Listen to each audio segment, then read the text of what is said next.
Hey, good morning. Welcome to Viking Preparedness. I'm Pastor Joe Fox.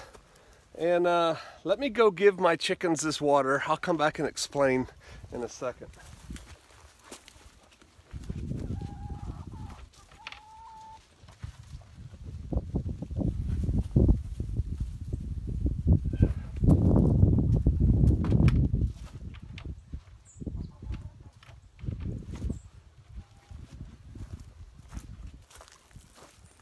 It's 3 degrees out here. It must be dry because you're not seeing a whole lot of moisture coming out of my mouth, but it's 3 degrees. And so I had the chicken water in my living room last night, staying unfrozen. Here's why. In my little house yonder, I've been showing you this house a lot lately. The main room, the living room, where you see me film sometimes, is 20 feet across by 17 feet long. And in there I have my wood stove. We have a futon that we're sleeping on now until we get the bedroom done. And we have a folding table that we use for our dining room table right now. It's the room we do almost everything in. Next to that is the kitchen, which is 10 by 20 and on stilts, right? So air flows under it, and I put that plastic around it. I haven't insulated yet. Well, my kitchen froze last night. Like, I have bottles of water in there, and they froze. My dog water bowl froze solid. Matter of fact, the bowl you saw me take in there was one of my dog water bowls, and this morning it was a solid ice cube. I set it on my wood stove. We hang between the kitchen and the living room plastic. I've been actually thinking I might have to design, when I get around to finishing that part of the house, some kind of like bifold insulated doors, I think, that can cover that space. But we're also going to have the wood cook stove in there, so it shouldn't be a problem. There's that. And so, yeah, I've got to do chores, even though it is really cold. I know some of you, well, I think most people agree that 3 degrees is cold, right? Even you Minnesotans and people from Norway and stuff. Norge? What do Norwegians call Norway? Do you call it Norge? I'd like to know. I seem to remember some stamps I had as a kid from Norway that said Norge on them. Anyway, yeah, 3 degrees, and I guess when that sun starts hitting, it'll warm up a little bit. I think it's supposed to go up to 12 today or something. That is outrageously cold for the Ozarks, and the fact that it's not going above freezing for a span of 10 days is crazy also. Let me get to feeding these chickens.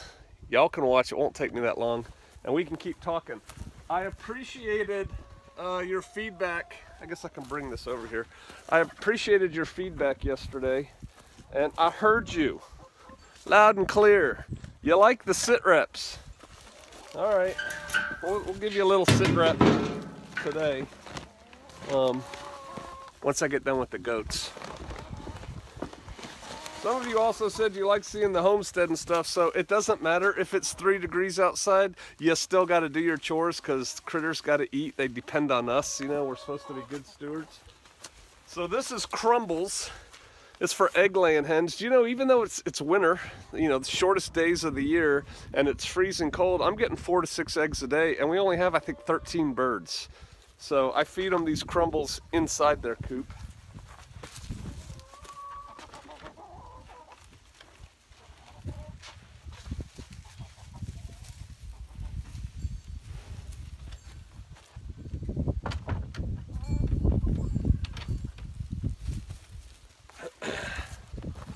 Somebody sent me an email or a message and asked me if I knew about Back to Eden gardening. Yeah, that's all we use here pretty much. It's Back to Eden gardening. We modify it a little bit, but we're huge Back to Eden fans. And if you go to my YouTube channel and search on the channel just Eden, you'll find lots of Back to Eden videos that we do. All right, girls, come on.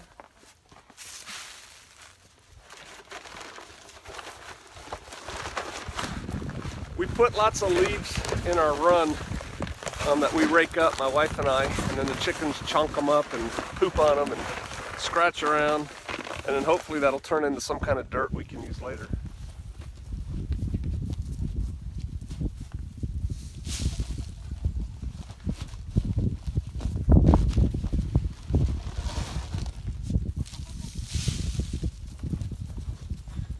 I guess I could get one of those boom things, you know, that sticks out from my chest and looks at me, and I could walk around and do all my chores. I didn't show you the first set of chores. I had to carry in 3 loads of firewood today, and I couldn't figure out how to do that and make this video work. And since I cannot yet splice video together, you know, I didn't want to set up the tripod, do about 30 seconds of that. And so it is what it is. All right, girls are sorted.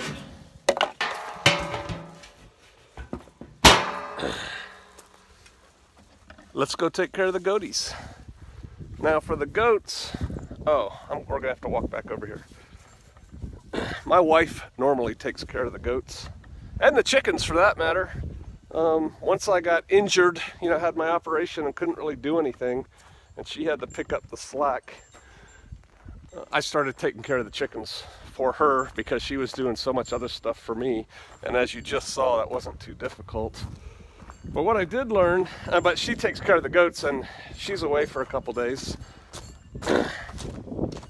visiting family. And so I've been having to do all the things. And it's something. That's a hard-working woman that I'm married to, because not only, you know, I'm not cooking. Not really. She cooks us delicious meals. And when she's gone, I eat like sandwiches, nuts, and I don't eat a lot. I was telling somebody, when she's gone,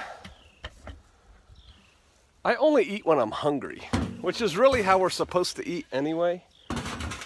And so, and when I say hungry, I mean grrr.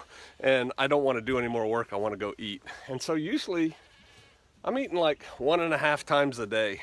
And I always lose weight because I'm only feeding the machine, as opposed to my wife cooks 3 delicious meals a day.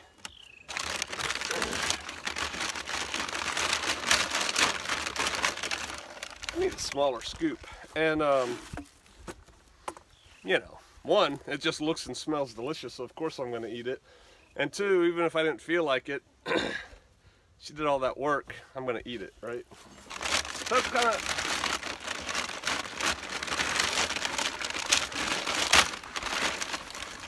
of how I look at it. This right here is sweet feed. Looks like this. We call it I call it goat heroin. They love this stuff. And we usually use it when we're milking them. Put it in the stall. They stand in there and eat it while man, my hands are cold. Wow, they're starting to hurt. While we milk them. But I'm feeding it to them now as a grain supplement because it is just so cold. Right? And I want them to have some calories.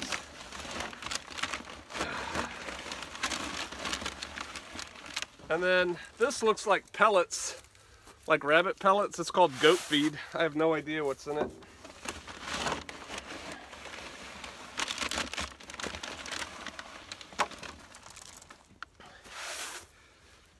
We got our goats from our friends out in Valhalla. And I was impressed with how big they were. I kept telling people they're the size of horses. And then I mix it up so it's not all together. But actually they were a little fat. Yes, they were. And so we slimmed them down a little bit. Milk goats are supposed to be kind of skinny.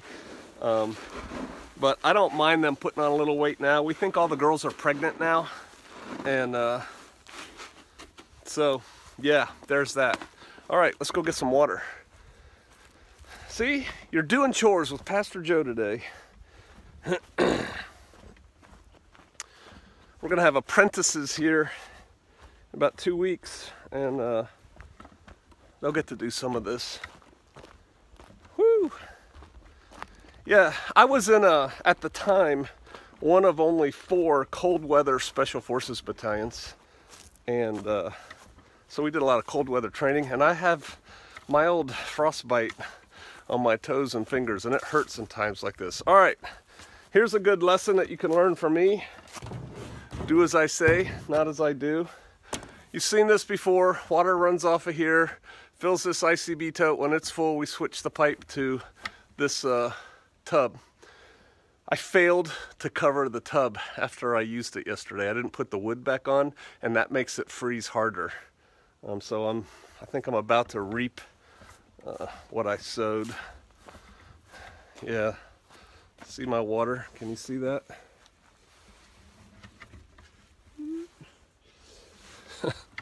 My ice. All right, let's see what we can do here. There we go. All right, I get this rock. This is my water ice rock. Oh, wow. Wow. That's, I could walk on that. Oh my goodness. Wow, it looks like it's about 2 or 3 inches deep. We'll know here in a minute.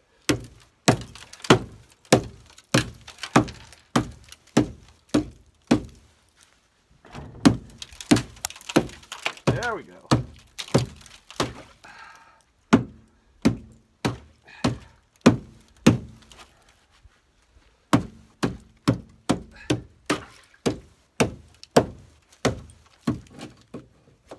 Wow.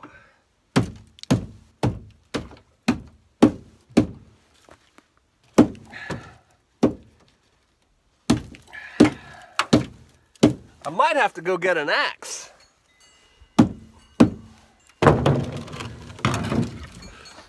Major fail. All right. Well, come on. See, homestead life, man. It would be better if I had taken care of that small detail. Actions or lack of actions have consequences, right? My dogs are hunting mice. Can you see them in the woodshed? All right.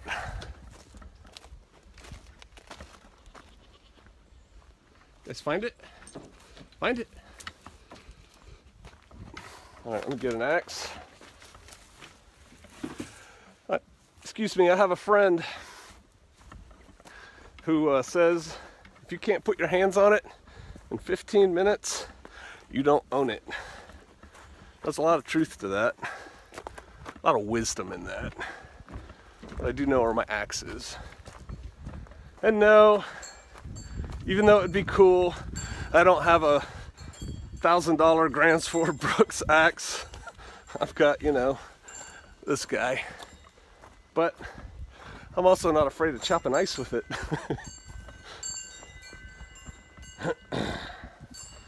All right, once more with feeling. Let's set this up here. Let's make it so you can see. This is kind of like a stream of consciousness chores video, right?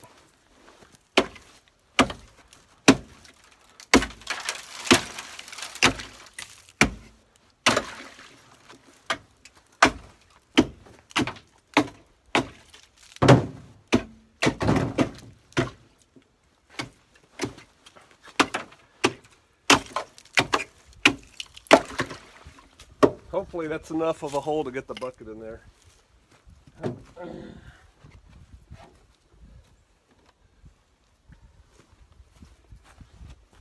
Woo!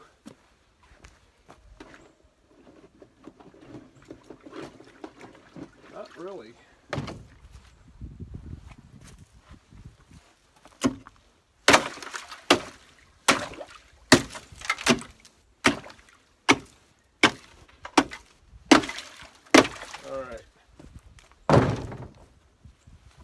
Man, my hands are cold. Wow.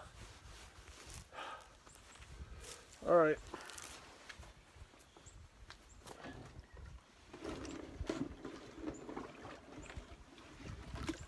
Now, if this was one of those prepper shows, you'd hear that voice. Pastor Joe is risking frostbite, taking care of his goats in the morning. Or they do a cut to commercial. You know, they'd show me chopping the ice and, oh no! All right, hold on.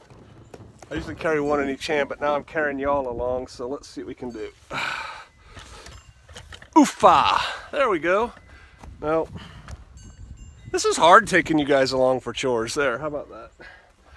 All right, let's go over here. Let's go see the goaties. Oh man, my fingers are cold. They hurt. I think they got a little wet. Plus, you know, I'm wearing mechanics gloves. Not exactly single digit temperature gloves, right? All right, we're gonna get over here and I'm gonna warm up my hands real quick. Wowzers. All right, you know what? I think what we're gonna do, because I feel like I'm boring y'all, I think I'm gonna feed the goats and end this video there, and then we'll have a little sit down and talk.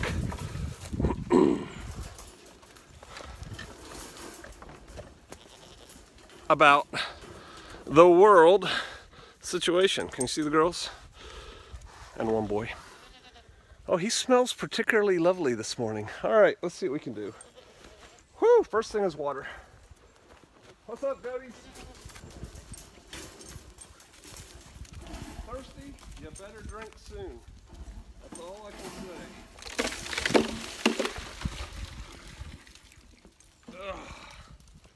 All right. Whew. Yeah, I know.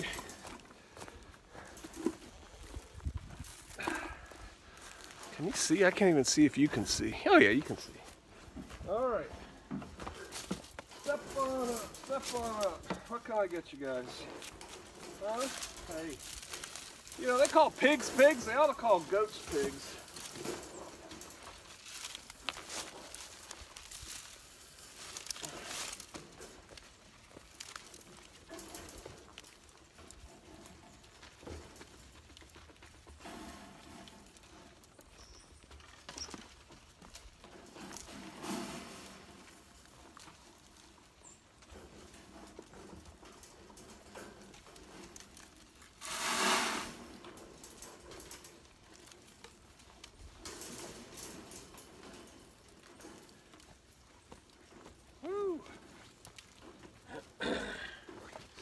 And then I feed them hay.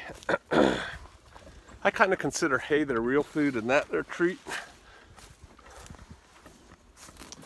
And so, whoop, don't want to make you dizzy. Let's see here. Whoa. All right, can you see the hay? We keep it under this tarp, and I just give them a couple sheaths.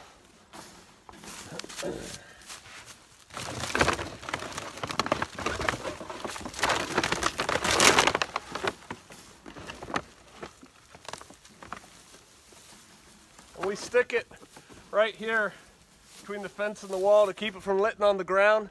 If it gets on the ground, they don't really like eating it a whole lot. It gets dirty.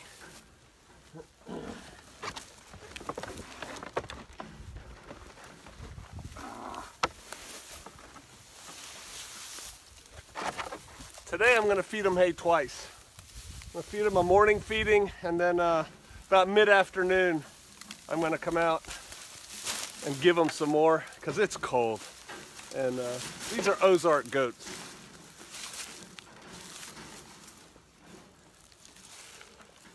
You know, I guess I can talk to you. I'll just take you over here. All right. Put you right here. And I can do this on one cut. It's gonna take like 4 or 5 hours to upload. Well, here's how you know how long it'll take to upload. It's 10:26 Central Time right now. Cold. So, World Sitrep. Some things going on that I've noticed. Some aren't getting a lot of attention. But if you kind of look around and read between the lines, you can find it. Iran. Big demonstrations in Iran. And so far news is reporting, you know, reports aren't always accurate, right?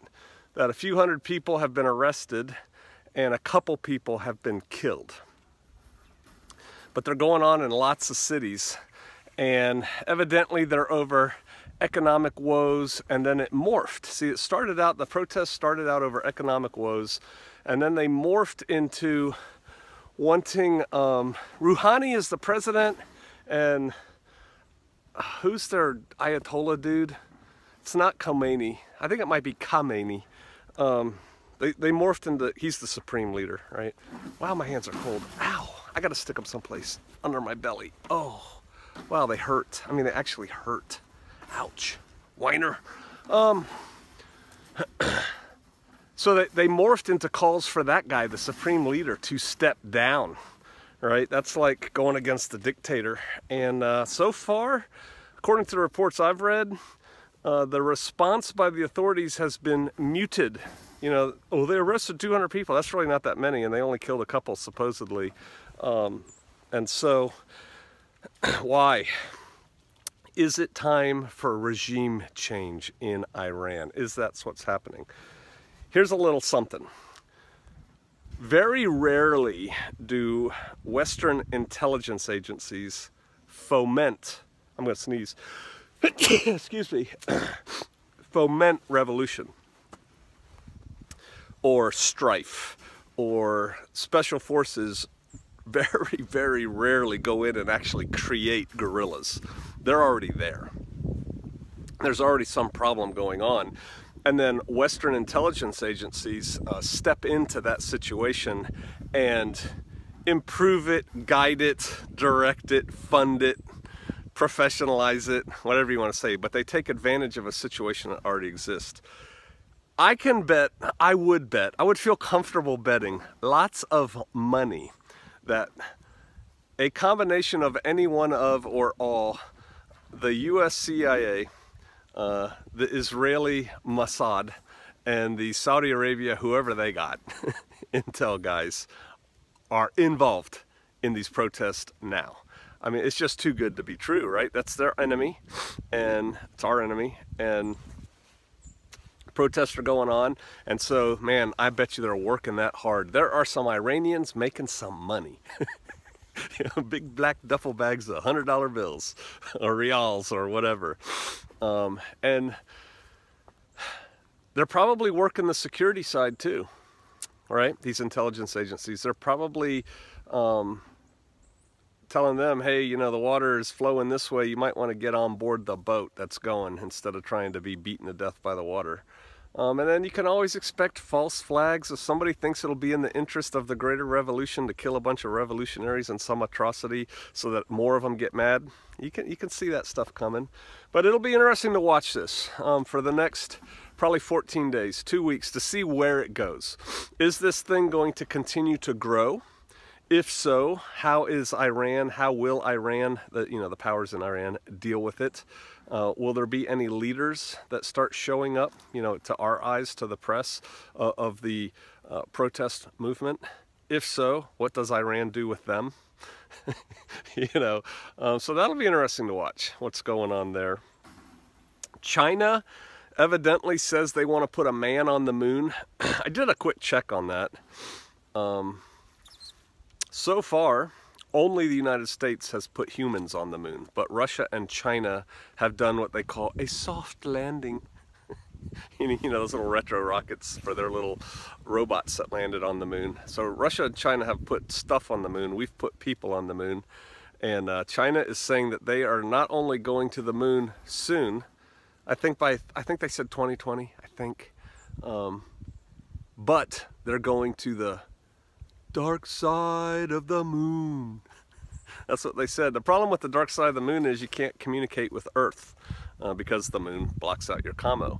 And so I guess the first thing they're going to do this June is put a geosynchronous satellite in orbit around the moon so it just stays on the dark side of the moon. And so the guys on the dark side of the moon on the ground can communicate satellite, and the satellite will make it to Earth. That's kind of like their plan to do that. Interesting. I'm be interested to see where this goes, because I don't get huge into conspiracy theories, but when I get bored, I read them. Right? The Earth is flat, not round. I believe the Earth is a globe. I've talked about that before, but I have many people who I like who I think like me, who believe that the earth is flat and we've been lied to, man. I think there's fairly good evidence that at least the first time when we went to the moon, we didn't go to the moon. We went to a soundstage somewhere, and some famous director who did Clockwork Orange, I think it was that guy, actually directed the filming of our man on the moon. And the reason supposedly, I guess, we faked our man on the moon landing was because we were in a race with the Russians, and, you know, demoralization, propaganda, whatever. I think there's fairly good story to be made there that we never went the first time. I'm pretty sure we went the second time. Because now China and Russia have been there, right? Don't you think if they got up there and said, wow, no one's ever been here before, because the footprints evidently don't go away, they'd let the world know to kind of score one up on the US? I think they would have. Well, they're all in it together, man. See, these conspiracy people, paranoid people, they just can't stop. If we're all in it together, then why are we fighting them? We're not in it together. So that's one. Two, nothing I've ever been told, because if I had been told, I'd probably be read in and signed on and wouldn't be able to tell you nothing. But man, I think we, the United States, could have assets on the dark side of the moon. I really think we could. And I'm not ready to support that with anything right now, but I think we could have stuff there. And if we do, it's probably not in our best interest for China to go up there and have a look around. And so, you know, how far are we willing to go to protect that? You know, I don't know. But that's kind of an interesting thing going on. What have you heard about Syria lately? Nothing. What have you heard about North Korea in the last, week? Oh, you've heard that Kim is running his mouth. I am a nuclear power. The United States will never go to war against us, and I have the nuclear button on my desk. Dun, dun, dun. Come on. It's starting to sound like he's believing his own propaganda. Thing about North Korea, historically, and I used to work with people who worked right in North Korea. No more about that. The thing about North Korea, they always have used a lot of over-the-top, to our ears, rhetoric. Just, blah, oh yeah, well, I'll beat your whole army with my female ninjas. Stuff like that. It's like, come on, really, dude? Get a grip. And so one has to take with a huge grain of salt anything that they say like that. We know what they can do and can't do. We've got a really good idea. I don't work in those circles anymore, but we, the powers that be, have a good idea. That ain't over, right? We're not done with Korea. I told you, I don't think we're going to strike them because we didn't last time. I don't think we're going to strike them without them hurting some Americans, unfortunately. Again, false flags, false flags are real things. False flags are real, man, but not everything's a false flag. And there's also, because people throw that term around a lot, false flag. A false flag is if I go blow up your car in your driveway and leave evidence that makes you think your neighbor across the street did it. That's a false flag. You're blaming somebody else. Somebody else's flag is at the scene of the attack. There's also the things like the Gulf of Tonkin incident, totally fabricated to get us, deeper into the war in Vietnam. The bombing of the apartment complex in Russia that then gave casus belli for Russia to go into Chechnya. Turned out that's probably almost definitely done by the KGB, blowing up.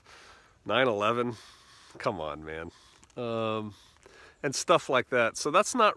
9/11 kind of is a false flag, though, because it made it look, I get it. It made it look like the Saudis did. 9/11 made it look like these 19 or whatever Saudis did all that damage, and so for that we invaded Afghanistan. And then Iraq. That makes sense, right? And then, yeah, right. So I guess there is a false flag element to that. Somebody else did it. Remember the Maine. Good, getting us into the Spanish-American War. yeah, we could have been behind that too. Just do some research. So I'm not ruling out that something gets fabricated to get us into this North Korea thing. It's interesting. I don't believe that we can fight North Korea and Iran at the same time. I don't think we want those wars going on simultaneously. So it'll be interesting to see where this goes. Maybe there's a big push to see if we can get Iran without fighting, right? Just have the regime change a la, you know, Egypt and Libya, stuff like that. So we'll see. I don't know. That's what's going on there. Africa.